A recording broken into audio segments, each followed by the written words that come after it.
안녕하세요. 제 이름은 엘로디. 저는 프랑스 루아르 계곡의 오래된 성에 살고 있어요. 성에 산다고 하면 다들 동화 속 공주님을 떠올리지만 현실은 조금 달라요. 저희 성은 베르사유 궁전 같은 화려한 곳이 아니라 대대로 가문의 역사를 지켜온 아름답지만 손볼 곳 많은 오래된 저택에 가깝죠. 관리비만 많이 드는 애물단지라며 아버지는 늘 투덜거리셨지만 동시에 그 낡은 성과 우리 가문의 혈통에 대한 자부심으로 평생을 살아오신 분이기도 합니다. 저희 아버지, 앙리는 21세기에 어울리지 않는 분이셨어요. 프랑스 대혁명으로 신분제가 철폐된 지 200년이 넘었지만 아버지는 여전히 자신이 남들보다 우월한 부르주아 계급에 속한다고 굳게 믿으셨죠. 가문의 명예, 순수한 혈통, 보수적인 가치. 이런 것들이 아버지의 세계를 지탱하는 기둥이었습니다. 그런 아버지에게 자유로운 영혼이었던 제 언니, 줄리엣은 늘 불안한 존재였어요. 갈등의 시작은 10년 전, 언니가 파리, 소르본 대학을 다니다가 갑자기 한국이라는 낯선 나라로 유학을 가겠다고 선언하면서부터였어요. 언니는 한국의 전통 도예와 그 속에 담긴 미학에 깊이 매료되어 있었죠. 하지만 아버지에게 한국은 그저 아시아, 대륙 동쪽 끝에 붙어 있는 전쟁이나 하는 가난하고 위험한 나라일 뿐이었습니다. 코레거래? 대체 그런 미개한 나라에 가서 배울 게 뭐가 있단 말이냐. 거실에는 아버지의 불호령이 떨어졌어요. 우리 드샹 가문의 딸이 그런 곳에 가는 것은 가문의 수치다. 절대 허락 못한다.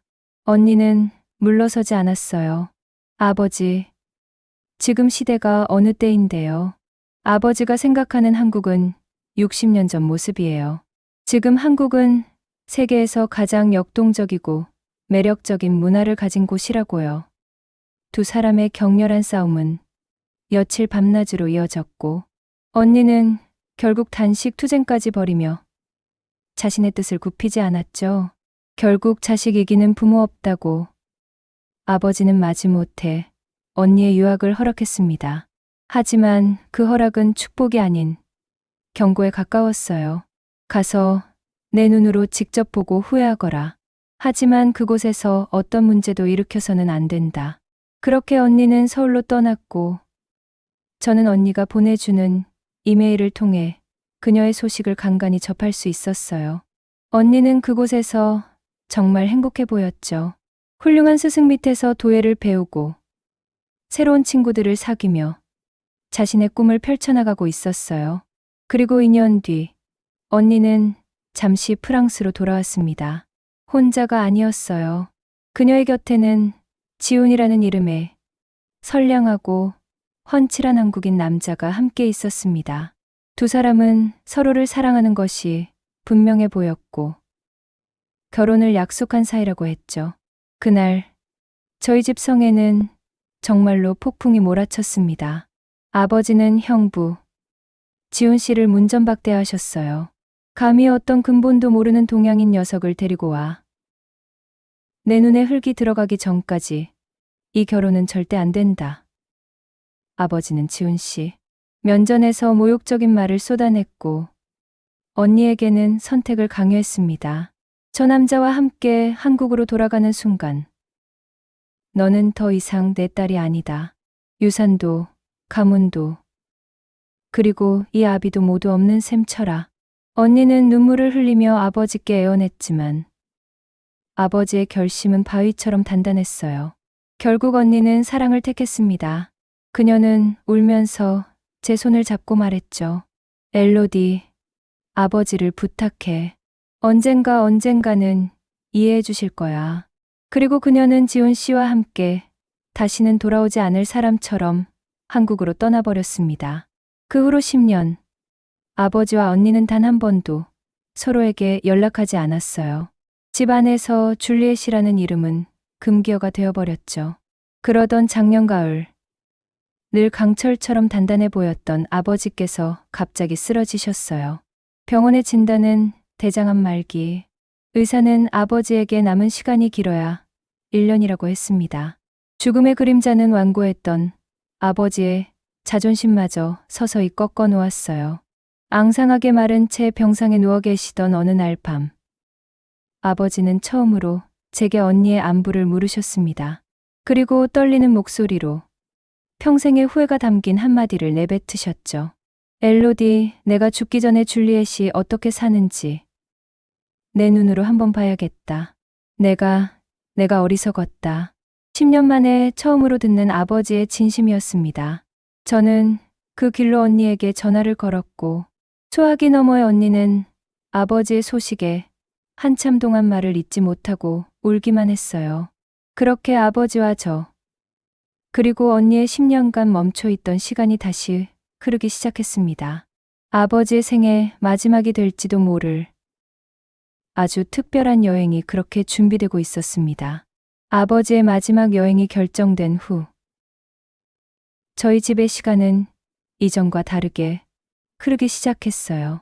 죽음의 그림자가 드리워진 무거운 침묵 대신 10년 만에 다시 만날 딸에 대한 아버지의 조심스러운 기대와 저의 불안한 희망이 그 공간을 채웠죠.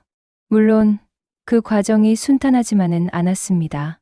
아버지는 여전히 입버릇처럼 한국에 대한 낡은 편견들을 늘어놓으셨거든요. 엘로디, 코레에 갈 때 입을 두꺼운 옷가지를 좀 챙겨야겠다. 거긴 아직도 추운 곳일 테니 음식은 입에 맞을지 모르겠구나. 김치라는 그 시뻘건 음식 말이다. 듣기만 해도 속이 쓰릴 것 같아. 무엇보다 안전이 걱정이구나. 아직 전쟁이 끝나지 않은 나라인데 밤에는 절대 돌아다니지 말 거라. 저는 15년 전 아버지가 언니에게 했던 말과 조금도 달라지지 않은 그 레퍼토리에 한숨이 나왔어요. 저는 스마트폰으로 화려한 서울의 야경 사진과 체계적인 케이팝 스타들의 영상을 보여드리며 지금의 한국은 아버지가 생각하는 그런 곳이 아니라고 몇 번이나 설명해 드렸죠. 하지만 아버지는 그 모든 것을 보여주기 위한 쇼일 뿐이라며 믿으려 하지 않으셨어요.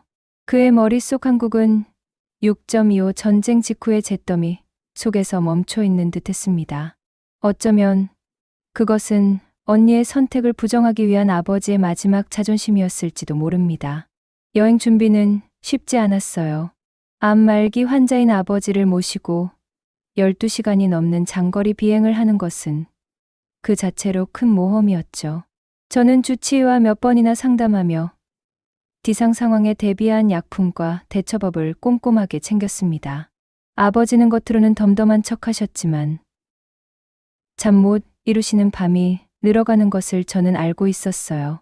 그가 두려워하는 것은 경세의 악화가 아니라 10년 만에 마주할 딸의 얼굴, 그리고 그 옆에 서 있을 낯선 한국인 사위의 모습이었을 겁니다. 마침내 출발의 날이 밝았고 길고 고된 비행 끝에 저희는 인천국제공항에 도착했습니다. 비행기에서 내리는 순간부터 아버지는 급격히 힘들어 하셨어요. 창백해진 얼굴로 가쁜 숨을 몰아쉬며 이마에는 식은땀이 송골송골 맺혔죠. 엘로디, 나 도저히 못 걷겠다. 어디 좀 누워야겠어. 아버지의 작은 신음에 제 심장은 철렁 내려앉았습니다. 오자마자 이런 위기가 닥치다니 대체 어떻게 해야 하지? 제가 당황해서 어쩔 줄 몰라 하며 주변을 두리번거리는 순간이었어요. 유니폼을 입은 젊은 공항 직원이 저희의 심상치 않은 모습을 발견하고는 즉시 달려왔습니다. 그는 유창한 영어로 무슨 문제 있으십니까? 도움이 필요하신가요? 라고 물었죠. 저는 다급하게 아버지의 상태를 설명했어요. 그는 제 말을 듣자마자 우전으로 어딘가에 연락하더니 1분도 채 되지 않아 휠체어를 가져왔습니다. 그리고 저희를 넵존nep선이라는 곳으로 직접 안내해 주었죠. 그곳은 여행객들이 편히 누워 쉴 수 있도록 만들어진 조용한 휴식 공간이었어요. 아버지를 편안한 리클라이닝 의자에 눕히고 나서야 저는 안도의 한숨을 내쉴 수 있었습니다. 직원은 떠나기 전 아버님께서 괜찮아지실 때까지 여기서 푹 쉬세요. 다른 도움이 필요하면 언제든 불러주시고요.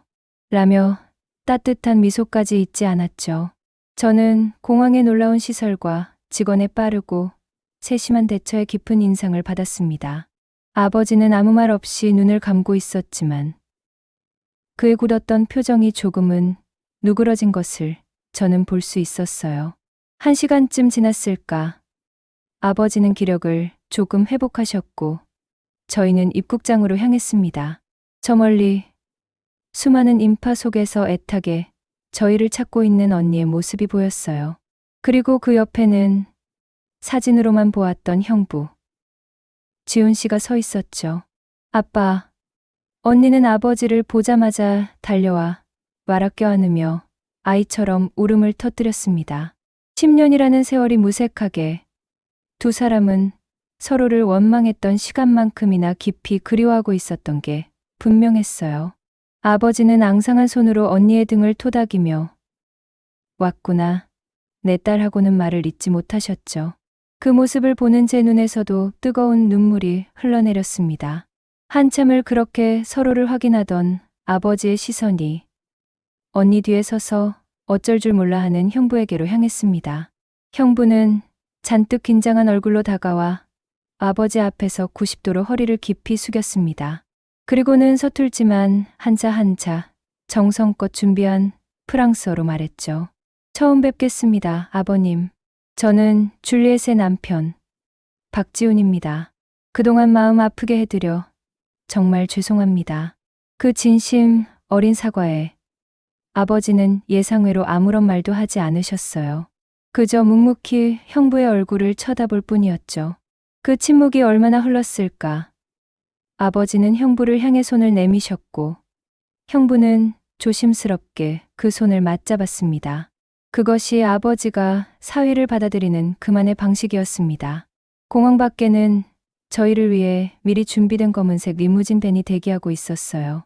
형부는 아버지가 편히 누워서 가실 수 있도록 일부러 넓은 차로 바꾸고 내부 시트까지 최고급으로 개조했다고 하더라고요. 차에 올라탄 아버지는 마치 비행기 1등석처럼 편안한 좌석에 감탄을 금치 못했죠. 이 차 참 좋구먼. 어느 나라 차인가? 아버지가 묻자 형부는 미소를 지으며 대답했습니다. 한국 차입니다, 아버님. 기아 자동차에서 나온 카니발 하이리무진입니다. 아버지는 또 한 번 놀란 표정을 지으셨어요. 당신이 그토록 무시했던 나라가 이제는 유럽의 명차들, 부럽지 않은 이런 훌륭한 차를 만들어낸다는 사실이 믿기지 않는 눈치였죠. 차 안의 작은 냉장고에는 아버지를 위한 시원한 물과 부드러운 음료들이 가득 채워져 있었고 창밖으로는 끝없이 펼쳐진 현대적인 고층 빌딩과 잘 정비된 도로가 스쳐 지나갔습니다. 아버지는 아무 말 없이 창밖을 바라보았어요. 그의 머릿속에 맴돌던 잿빛의 한국은 현실의 눈부신 풍경 앞에서 서서히 빛을 잃어가고 있었습니다. 내가 알던 코레는 대체 어디에 있는 거란 말인가? 그의 혼란스러운 눈빛이 그렇게 말하고 있는 듯했습니다. 그날 저녁 형부의 어머니, 즉 언니의 시어머니께서 직접 집으로 찾아오셔서 저희를 위해 저녁 식사를 차려주셨어요. 인상이 참 좋으신 분이었죠. 그녀는 아버지께 연신 허리를 굽히며 귀한 분이 오셨다며 극진히 대접해 주셨고 외국인 입맛에 맞을 거라며 맵지 않은 잡채와 불고기를 손수 만들어 오셨어요. 음식 맛은 정말 일품이었죠. 아버지는 평소 입맛이 까다로우신데도 그날은 정말 맛있게 식사를 하셨어요. 식사가 끝나자 시어머니께서는 소화에 좋다며 직접 담근 매실차까지 내어주셨습니다. 아버지는 그 새콤달콤한 맛에 완전히 반하셨는지 프랑스에 가져갈 수 있겠냐고 물어보실 정도였죠.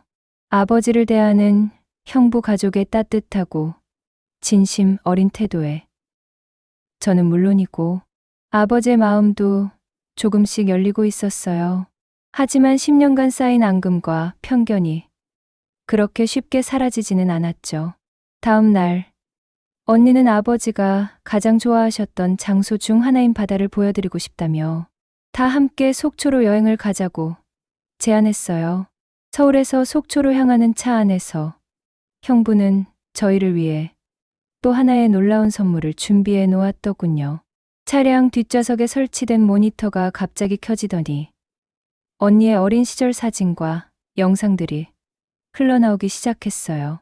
아버지와 함께 정원에서 뛰노는 모습, 생일 파티에서 촛불을 끄는 모습, 가족 여행에서 환하게 웃는 모습까지. 10년 전 언니가 떠난 후로는 집 안에서 한 번도 꺼내본 적 없었던 추억들이었죠. 영상을 보는 내내 아버지와 저, 그리고 언니는 아무 말 없이 눈물만 흘렸습니다.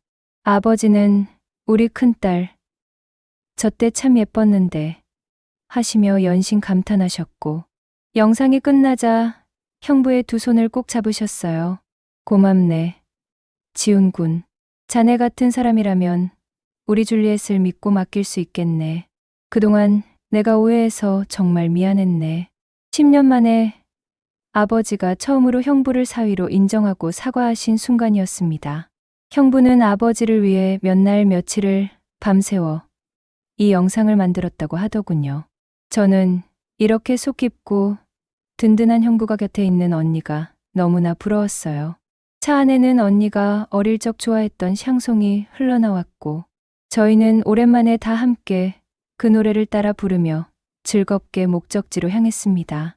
한국의 고속도로 휴게소에서 예상치 못한 즐거움을 맛본 저희 가족은 이전보다 훨씬 더 가깝고 편안해진 분위기 속에서 다시 속초로 향했어요.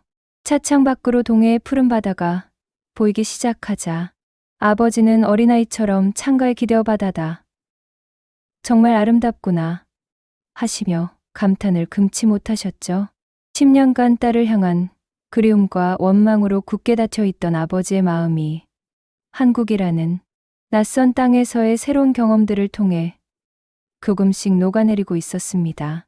형부 지훈 씨가 예약해 둔 숙소는 설악산의 웅장한 울산 바위와 푸른 동해 바다가 한눈에 들어오는 그야말로 그림 같은 곳에 위치한 리조트였어요.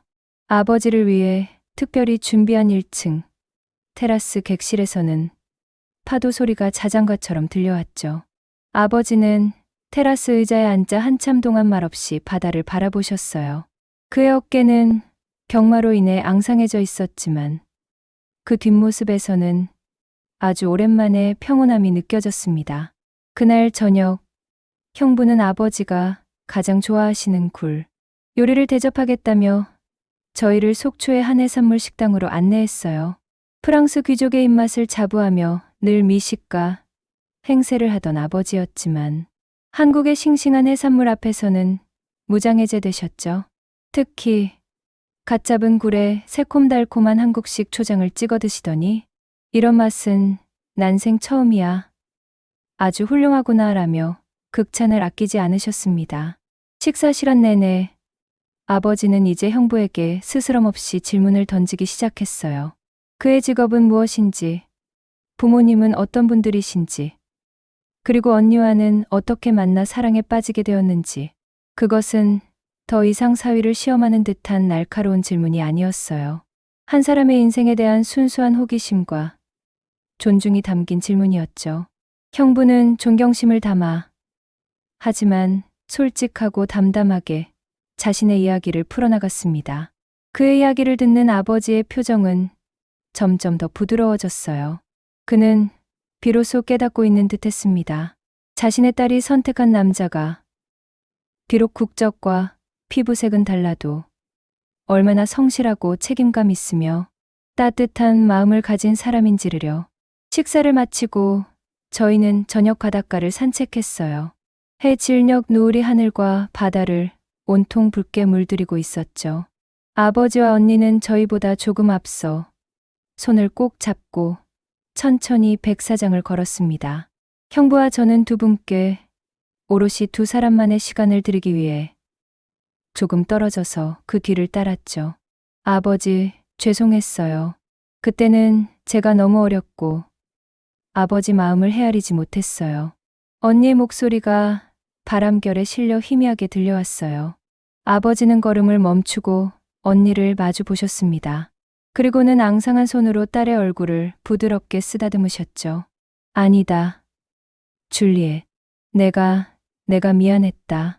내 낡은 고집과 자존심 때문에 우리 딸의 가장 행복했어야 할 10년이라는 시간을 앗아가 버렸구나. 이 아비가 너무나 어리석었다. 아버지의 눈에서 뜨거운 눈물이 흘러내렸어요. 10년 동안 단 한 번도 보여주지 않았던 후회와 미안함이 담긴 눈물이었습니다. 언니 역시 아버지의 품에 안겨 어린아이처럼 엉엉 울음을 터뜨렸어요. 두 사람은 그렇게 한참 동안 서로를 부둥켜 안고 10년간 쌓였던 오해와 미움, 그리고 사무치는 그리움의 감정들을 쏟아냈습니다. 그 어떤 말보다도 뜨거운 눈물이 사람의 상처를 치유하고 있었습니다. 한참 후, 아버지와 언니는 눈이 퉁퉁 부은 채로 저희가 있는 곳으로 돌아왔어요. 아버지는 형부, 지훈 씨의 앞에 조용히 서셨습니다. 그리고는 언니의 손을 잡아 형부의 손 위로 포개어 주셨죠. 지훈 군. 아버지의 목소리는 낮고 진중했어요. 내가 이제 없어도 우리 줄리엣을 자네가 끝까지 행복하게 지켜주게. 자네라면, 자네 같은 사람이라면 내 딸을 믿고 맡길 수 있겠네. 내 소중한 딸을, 그리고 이제는 나의 아들이 된 자네를 이 늙은 아비가 부탁하네. 그것은 아버지가 사위에게 건넬 수 있는 최고의 축복이자 가장 간절한 부탁이었습니다. 형부는 감동으로 붉어진 눈시울로 아버지의 손을 마주 잡고 고개를 깊이 숙였습니다. 네, 아버님, 걱정하지 마십시오. 제가 제 목숨을 다해 줄리엣을 사랑하고 지키겠습니다. 약속드립니다. 그 순간, 저는 더 이상 눈물을 참을 수 없었어요. 10년이라는 길고 아팠던 시간을 돌아 저희 가족은 마침내 온전한 하나가 되었습니다. 국적도, 문화도, 그리고 아버지의 낡은 편견도 진정한 사랑 앞에서는 아무런 장애물이 될 수 없었죠. 저희 네 사람은 아름다운 속초의 저녁 노을 아래 오랫동안 서로를 바라보며 조용히 서 있었습니다. 파도 소리만이 저희 가족의 감동적인 화해를 축복해주는 듯했습니다. 프랑스로 돌아온 후 아버지는 눈에 띄게 편안해지셨어요. 비록 병세가 호전되지는 않았지만 그의 얼굴에서 오랫동안 드리워져 있던 그늘과 고집스러움이 사라지고 그 자리에는 온화함과 평화로움이 깃들어 있었죠. 그는 동네 친구들을 만날 때마다 한국 여행 이야기를 자랑처럼 늘어놓으셨어요. 이보게들, 내가 한국에 가보니 말이야. 거긴 우리가 알던 그런 나라가 아니었어. 세상에 고속도로 휴게소에 약국이 있고 공항에는 누워서 쉴 수 있는 곳도 있다니까. 프랑스보다 훨씬 더 살기 좋은 곳이야. 그의 자랑은 거기서 그치지 않았죠. 그리고 내 사위 말일세. 한국 남잔데 어찌나 점잖고 속이 깊은지. 우리 줄리엣을 공주님처럼 아껴준다네. 내가 사람 하나는 정말 잘 봤어. 저는 그런 아버지의 모습을 보며 웃음이 나면서도 한편으로는 가슴이 찡했어요. 조금만 더 일찍 마음을 여셨더라면 언니와 그리고 형부와 더 많은 행복한 시간을 보낼 수 있었을 텐데 하는 아쉬움 때문이었죠. 하지만 늦게나마 서로의 진심을 확인하고 화해할 수 있었으니 그것만으로도 이번 여행은 충분히 가치 있는 것이었습니다. 아버지는 언니가 선물해 준 태블릿 PC로 매일 언니와 영상 통화를 하셨어요. 서툰 솜씨로 화면을 터치하며 줄리엣, 밥은 먹었느냐? 지훈군은 잘 있느냐? 물으시는 아버지의 모습은 영락없는 딸 바보였죠. 10년의 공백이 무색할 만큼 두 사람은 매일 서로의 안부를 물으며 애틋한 부녀의 정을 나누었습니다. 몇 달 뒤, 아버지는 저희 가족이 지켜보는 가운데 평화롭게 눈을 감으셨습니다. 그의 마지막 표정은 더없이 편안해 보였어요. 마음속에 가장 큰 응어리를 풀고 떠나셨기 때문이겠죠. 아버지의 장례식에는 언니와 형부도 함께 했습니다. 형부는 묵묵히 제 곁에서 모든 장례 절차를 도우며 든든한 버팀목이 되어 주었죠. 그는 이제 명실상부한 우리 가족의 든든한 기둥이었습니다. 장례식이 끝나고 며칠 뒤 저희는 오랜만에 다 함께 낡은 성의 정원을 거닐었어요. 형부는 정원 한 구석의 낡은 벤치를 수리하고 있었고, 언니와 저는 그 모습을 따뜻한 햇살 아래에서 지켜보았죠. 엘로디, 그거 알아? 아빠가 돌아가시기 며칠 전에 나한테 그러셨어. 지훈 씨 같은 아들을 얻게 해줘서 고맙다고. 내가 지훈 씨를 만나지 않았다면 아빠는 평생 나를 용서하지 못하고 눈을 감았을지도 모른다고 말이야. 언니의 말에 저는 조용히 미소 지었어요. 아버지의 마지막 여행은 단순히 그의 죽음을 준비하는 시간이 아니었어요. 그것은 10년간 단절되었던 가족의 사랑을 다시 이어준 기적이었고, 한 사람의 완고한 편견을 무너뜨린 이해와 화해의 여정이었습니다. 저는 깨달았어요. 진정한 가족이란 혈통이나 국적, 혹은 낡은 전통으로 묶이는 것이 아니라는 것을요. 서로를 이해하려는 노력과 따뜻한 진심, 그리고 사랑이야말로 그 어떤 장벽도 뛰어넘을 수 있는 가장 위대한 힘이라는 것을. 아버지의 마지막 여행은 끝이 났지만 그 여행이 남긴 것은 슬픔만이 아니었습니다. 그것은 10년간 단절되었던 가족의 사랑을 다시 이어준 기적이었고, 한 사람의 완고한 편견을 무너뜨린 이해와 화해의 여정이었습니다. 그리고 제게는 세상을 더 넓고 따뜻한 눈으로 바라볼 수 있게 해준 소중한 가르침으로 남았습니다.